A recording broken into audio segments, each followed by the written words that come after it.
আগামী 15ই মার্চ রবি মীন রাশিতে অবস্থান করছে। রবি শনির সমন্বয়ে পিতৃদোষের সৃষ্টি হচ্ছে। এই পিতৃদোষের জন্য কোন কোন রাশি অসুবিধার সম্মুখীন হতে পারে জানবো। 15ই মার্চ থেকে রবি মীন রাশিতে গমন করছে। আগে থেকেই সেখানে কিন্তু শনির অবস্থান। আমরা জানি রবি শনি যখন রাশিচক্রে একইভাবে থাকে তখন পিতৃদোষের কিন্তু সৃষ্টি হয়। জন্মছকে যদি কারো রবি শনি একসাথে থাকে তাহলে এই দোষ থাকতে পারে। এই দোষের কারণে জাতক জাতিকার জীবনে কিন্তু নানাবিধ সমস্যা তৈরি হতে পারে। সেটা হচ্ছে বিশেষ করে পিতার সাথে সম্পর্ক কিংবা পিতৃ সম্বন্ধীয় কারোর সাথে সেই সম্পর্কের কিন্তু ইতি আসতে পারে, কোনো ছেদ হতে পারে, কোনো মনোমালিন্যতাও কিন্তু হতে পারে। এই পিতৃদোষ থাকলে কিন্তু কোনো বৈষয়িক ঝামেলা, মামলা মোকদ্দমা, বাস্তু কিংবা বাস্তু ক্ষেত্রে কিন্তু বিভিন্ন রকমের শরিকি ঝামেলা কিন্তু জাতক জাতিকার আসতে পারে। জন্মছকে কিন্তু এই পিতৃদোষ থাকা কিন্তু একেবারেই শুভ নয়। বিভিন্ন রকমের মানসিক ঝঞ্ঝাট, উদ্বেগ, বিভিন্ন রকমের কিন্তু বাধা বিপত্তিতা, সেটা কর্মক্ষেত্রে হতে পারে। যারা ব্যবসা করছেন, পিতৃদোষ থাকলে কিন্তু ব্যবসায়িক ক্ষেত্রে কিন্তু বিভিন্ন রকমের সমস্যা হয়।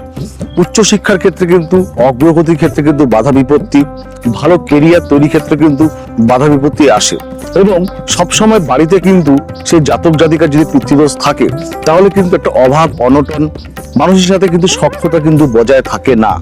এই 15ই মার্চ থেকে যে রবি এবং শনির যে পিতৃদোষ সৃষ্টি হচ্ছে তার জন্য কিন্তু বিশেষ করে মেষ রাশি, এই মেষ রাশির জাতক জাতিকা, সিংহ রাশি, কন্যা রাশি, কুম্ভ রাশি, মকর রাশি এবং মীন রাশি, বিশেষ করে যারা 7.5 প্রভাবের মধ্যে রয়েছে অর্থাৎ কুম্ভ, মীন এবং মেষ রাশির জাতক জাতিকা কিন্তু বেগ পেতে চলেছে পিতৃদোষের জন্য।